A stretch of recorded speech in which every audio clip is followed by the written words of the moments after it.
Nomor 27. Kalimat nomor 4 mengandung majas. Oke, majas. Kita lihat kalimat nomor 4. 4 nih ya. Jadi biarkan saja Rangga atau yang lainnya meledekmu. Yang terpenting tunjukkan otak cemerlangmu dan tidak perlu merasa rendah diri. Oke, cantik. Nah, di sini ada kata rendah diri. Nah, majas yang menyatakan sebuah ungkapan atau kiasan itu adalah majas metafora. Oke, rendah diri ini maksudnya tidak sombong gitu. 28. Suntingan kata yang tepat untuk kalimat cobalah sebentar untuk mengarahkan pandangan ke tempat lain dan memberikan jarak kepada mimpimu. Maka kamu akan tetap fokus. Pelukis itu mengakhiri presentasi karyanya. Nah, yang mana suntingan? Yang suntingan itu maksudnya perbaikan kata. Di sini ada kalimat langsung, ya kan? Ada kalimat langsung. Nah, manakah yang paling tepat? Kesalahan pada kalimat ini yang pertama adalah di tanda titik. Jadi dalam penulisan kalimat langsung antara kalimat kutipan dengan kalimat pengiring ini harus dipisahkan dengan tanda koma. Jadi seharusnya di sini tanda koma. Kemudian ada penggunaan yang salah konjungsi untuk di sini. Jadi jawaban yang paling tepat adalah C. Cobalah sebentar mengarahkan pandangan ke tempat lain dan memberikan jarak dengan mimpimu, koma. Kamu akan tetap bisa fokus, koma, tanda petik tutup. Pelukis itu mengakhiri presentasi karyanya. Titik. 29. Paragraf tersebut dalam teks cerita inspiratif termasuk bagian titik-titik. Nah, bagian teks cerita inspiratif lagi. Apakah orientasi, komplikasi, resolusi, atau reorientasi? Oke, mari kita baca. Hana sangat senang hari itu karena ia bisa merasakan gaji pertamanya dari perusahaan multinasional yang sudah ia idam-idamkan sejak kuliah. Ia mengajak sahabatnya Wina untuk ikut bersamanya makan-makan di restoran mewah. Sebelum memasuki restoran, Hana pun memasuki ATM Center terlebih dahulu di depan restoran. Setelah keluar dari ATM, tiba-tiba ada seorang adik pengemis yang meminta uang kepadanya. Tanpa pikir panjang, Hana pun segera mengeluarkan Rp5.000 untuk diberikan kepada adik pengemis itu. Betapa kaget Hana ketika adik pengemis itu memegang tangan Hana dan menciumnya sambil mengucapkan terima kasih. Terima kasih banyak Kak, semoga rezeki lancar selalu. Ini adalah uang pertama saya yang saya dapat dengan jumlah yang besar. Terima kasih Kak. Hana tersentuh, ia pun mulai mengajak berbincang adik pengemis itu. Nah, bagian cerita inspiratif ini ada bagian-bagian yang membuat pembaca itu tergugah perasaannya. Ada peristiwa-peristiwa yang bisa kita contoh, yang bisa menginspirasi kita. Nah, struktur atau bagian teks cerita inspiratif yang memaparkan kisah-kisah yang menyentuh hati itu adalah bagian B, komplikasi. 30. Sikap yang dapat diteladani dari tokoh tersebut adalah titik-titik. A, buah hati, B, besar hati, C, tinggi hati, atau D, murah hati. Ya, jelas. Jawabannya adalah D, murah hati atau dermawan. Buah hati itu berarti anak kesayangan. Besar hati berarti sabar. Tinggi hati berarti sombong. Hikmah yang dapat kita ambil dari cerita tersebut adalah titik-titik. A, santuni anak-anak yatim. B, manfaatkan gaji yang diperoleh. C, jadilah orang yang suka menolong. Atau D, bersyukur atas nikmat yang diberikan Tuhan. Ya, jawabannya yang tepat dan sesuai adalah C, jadilah orang yang suka menolong. Berikut ini adalah kalimat yang menggunakan kata-kata ekspresif kecuali. Oke, kata-kata ekspresif kecuali.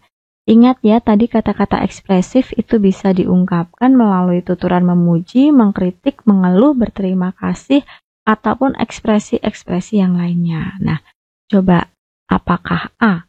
Hana pun segera mengeluarkan 5.000 untuk diberikan kepada adik pengemis itu. B. Betapa kaget Hana ketika adik pengemis itu memegang tangan Hana dan menciumnya sambil mengucapkan terima kasih. Nah, mengucapkan terima kasih, ada kaget juga di sini, ya kan? Ucapkan terima kasih. Terima kasih banyak Kak, semoga rezeki lancar selalu. Nah, ada ekspresif di sini. D. Ini ialah uang pertama saya yang saya dapat dengan jumlah yang besar. Terima kasih Kak. Ada ucapan terima kasih lagi. Nah, jadi jawaban yang tepat adalah A.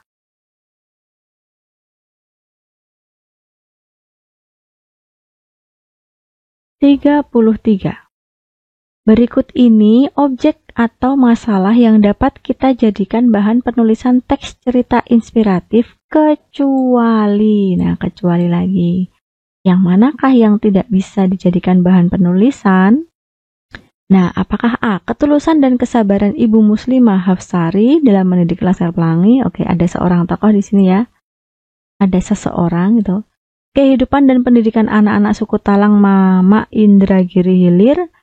C. Semangat sang guru Kolbu EN Sokaisi dari Sumedang. D. Perjuangan Butet Manurung mendidik anak suku dalam. Nah, kita perhatikan jawaban A, C, dan D ini ada sosok yang inspiratif. Nah, jadi yang tidak tepat adalah yang B. Ini terlalu umum, ya kan? Kehidupan dan pendidikan anak-anak suku Talang Mama Indragiri Hilir. Nah, kenapa ini tidak bisa menjadi objek? Karena objeknya terlalu luas.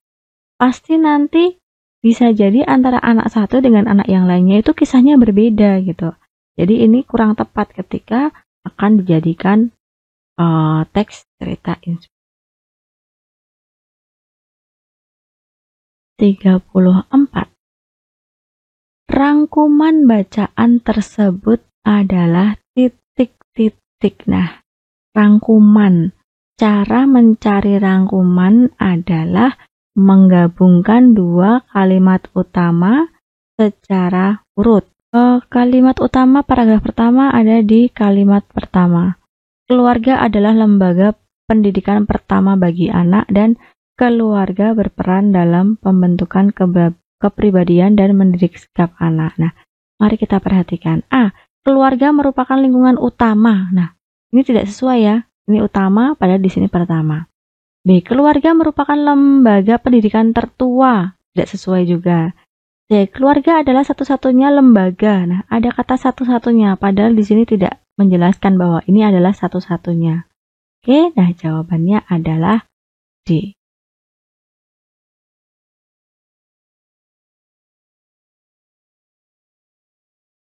Oke. 36. Teks tersebut dilihat dari isi dan bahasanya termasuk jenis teks titik-titik. Nah, sudah jelas di sini bahwa teks ini termasuk teks non-fiksi. 37. Kutipan resensi di atas memaparkan tentang titik-titik. Oke, coba kita baca. Dewi Lestari, pengarang trilogi Supernova itu di tahun 2012 menerbitkan novel terbarunya. Novel yang berjudul Perahu Kertas itu diterbitkan oleh penerbit Bentang Pustaka. Seperti buku-buku terdahulu, novel ini telah mengalami cetak ulang sampai cetakan ke-12. Novel ini cukup tebal dibandingkan dengan Supernova. Dengan tebal 444 halaman, buku ini dikategorikan sebagai novel remaja romantik. Nah, kutipan resensi ini adalah tentang A. Identitas buku, ya kan? Ada nama pengarang, kemudian ada judul, kemudian penerbitnya siapa, cetakan keberapa, jumlah halamannya berapa. Nah, ini adalah tentang identitas buku. 38. Buku-buku yang digolongkan sebagai buku non-fiksi. Oke, buku non-fiksi adalah buku ilmu pengetahuan. Ya. Ensiklopedi termasuk non-fiksi, makalah, kemudian laporan ilmiah, disertasi, skripsi, kamus. Nah, oke. Jadi ada 1, 3, 5, 6, 9, dan 10. Jawabannya C. 39. Hal yang dikemukakan paragraf pertama teks tersebut adalah titik-titik. Oke, kita ke paragraf pertama. Kumpulan cerpen hujan kepagian terdiri atas 6 buah cerita. Cerpen tersebut mengisahkan tentang kesaksian tentang revolusi kemerdekaan. Dalam buku hujan ini juga bisa dilihat banyak sisi yang lebih manusiawi. Pengarangnya sendiri juga terlibat langsung dalam perjuangan kemerdekaan saat menjadi anggota tentara pelajar. Nah, yang dikemukakan pada paragraf pertama adalah B. Isi buku. Ya kan, nah isinya itu terdiri atas 6 buah cerita, berarti isinya kan 6 cerita. Kemudian mengisahkan tentang kesaksian. Nah, ini berarti tentang isi buku. Nomor 40, tanggapan terhadap aspek isi buku ditandai kalimat nomor titik-titik terhadap aspek isi buku. Oke, yang perlu kita garis bawahi ya, yang ditanyakan adalah hanya aspek isi bukunya saja. 1. Pengalaman-pengalaman selama revolusi ini sangat menarik. Dalam buku ini, antara satu peristiwa dengan peristiwa lainnya terdapat keterkaitan sehingga mampu menarik pembaca. Cerita yang ditampilkan unik, menarik, sehingga layak untuk dibaca. Pengarang memilih kata-kata yang umum dikenal masyarakat untuk menyajikan ceritanya.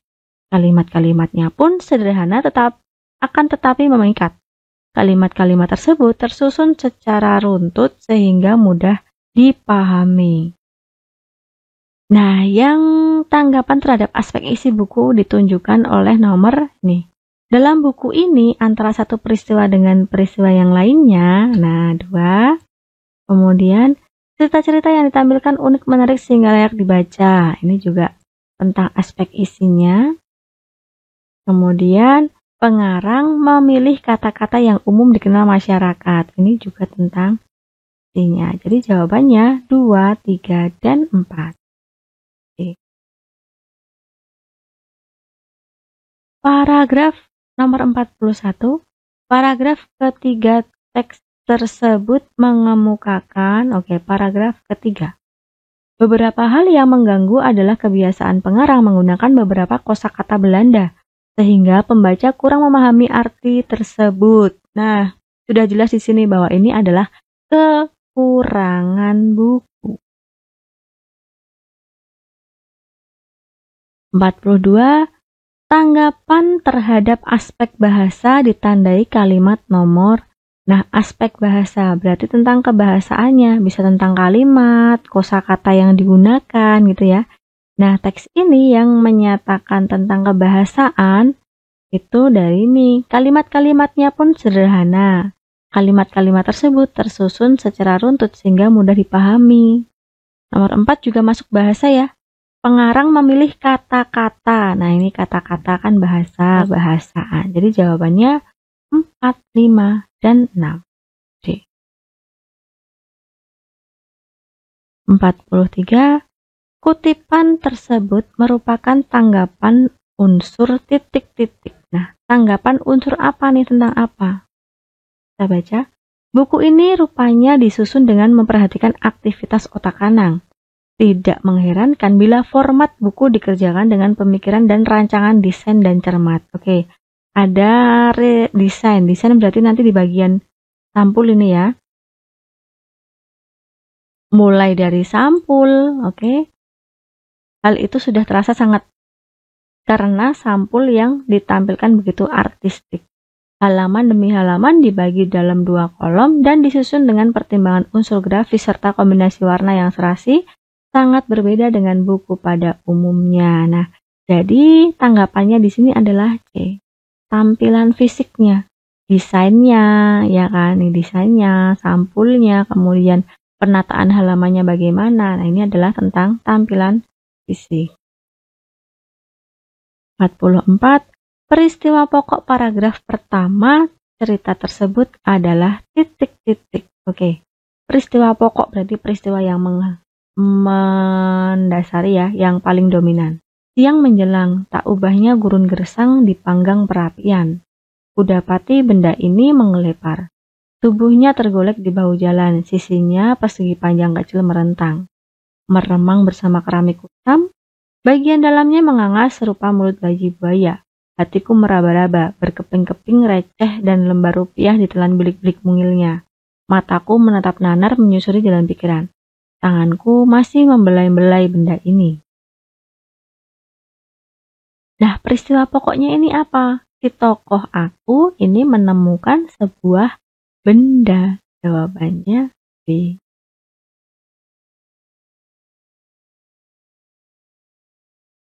(44) Rangkuman cerita tersebut adalah A. Tokoh aku menemukan sebuah dompet dan ia menjadi bimbang. B. Tokoh aku mendapati sebuah dompet dan ia meninggalkan kelas 9A. C. Tokoh aku menatap nanar karena ia menemukan sebuah dompet. Atau D. Tokoh aku menatap nanar dan membelai-belai sebuah dompet ketika berada di kelas 9A. Jawaban yang tepat adalah A. Tokoh aku menemukan sebuah dompet dan dia menjadi bimbang. 46. Tanggapan aspek bahasa yang tepat dari teks tersebut adalah A. Pelukisan tempat dan suasana. Ini bukan aspek bahasa. Kita lihat aspek bahasanya saja ya. B. Pengungkapkan peristiwa demi peristiwa begitu menarik. Mula-mula diceritakan tokoh menemukan sebuah dompet. Nah, ini alur, bukan kalimat, bukan aspek bahasa. Aspek bahasa nanti di kalimat, kata, dan lain-lain. Dengan menggunakan kalimat yang berbalutan majas, nah ini adalah aspek kebahasaannya. Nah, 47. Unsur yang dominan dalam cerita tersebut adalah titik-titik. Oke, unsur yang dominan berarti unsur yang paling terlihat gitu. Mari kita baca. Goodbye Klepto, ia tersenyum licik sambil menyenggol bahuku. Oke, ada licik di sini berarti perwatakan ya, tokohnya. Ketika kamu menemukan pelakunya, kamu akan menjilat ludahmu sendiri karena malu bahwa orang yang kamu agung-agungkan merupakan sang tertuduh. Dan aku yang selama ini selalu tampak kebencian di matamu akan membalikan semua lontaran keji itu. Aku membalas sinis ke arahnya. Nah, sudah sangat jelas di sini bahwa teks ini membicarakan tentang proses tulis-menulis. 49. Gagasan utama paragraf tersebut adalah titik-titik gagasan utama. Oke, mari kita lihat. Mari kita baca. Talenta atau bakat merupakan salah satu faktor saja bagi kesuksesan seorang penulis. Faktor talenta penting, tetapi bukan penentu utama. Pada umumnya, bakat selalu dipertandingkan dengan kerja keras. Tanpa bakat sama sekali, seseorang hanya akan menjadi penulis menengah. Sebaliknya, bakat tanpa kerja keras, seseorang tidak akan menjadi apa-apa. Mungkin seseorang tersebut akan membuat 1 atau 2 karya, setelah itu hilang tak berbekas. Nah, gagasan utama tentu saja harus mengacu pada kalimat utama. Kalimat utamanya ada di awal paragraf. Ya kan, talenta bakat merupakan salah satu faktor saja. Merupakan salah satu faktor saja bagi kesuksesan seorang penulis. Nah kemudian dari kalimat utama ini selain talenta juga membahas tentang kerja keras, ya kan, bakat dan kerja keras. Jadi gagasan utamanya adalah B. Hubungan antara talenta dan kerja keras. Nomor 50, simpulan paragraf teks tersebut adalah simpulan. Simpulan adalah pendapat akhir dari teks. Nah, apakah A. Peranan talenta bagi seorang penulis? B. Hubungan antara talenta dan kerja keras. C. Kerja keras sebagai faktor penentu kesuksesan. Atau D. Talenta sebagai faktor penentu kesuksesan. Nah, jawaban yang paling tepat adalah B. Hubungan antara talenta dan kerja keras. Oke, kita sudah bahas 50 soal penilaian tengah semester Bahasa Indonesia kelas 9. Terima kasih kalian sudah mengikuti sampai habis. Jangan lupa juga untuk subscribe channel ini agar channel ini terus berkembang dan membagikan materi-materi yang bermanfaat. Semoga video ini membantu kalian belajar, sehingga nilai PTS kalian besok bisa mendapatkan nilai yang memuaskan. Oke, sekian dari saya. Sampai jumpa di video selanjutnya. Dadah!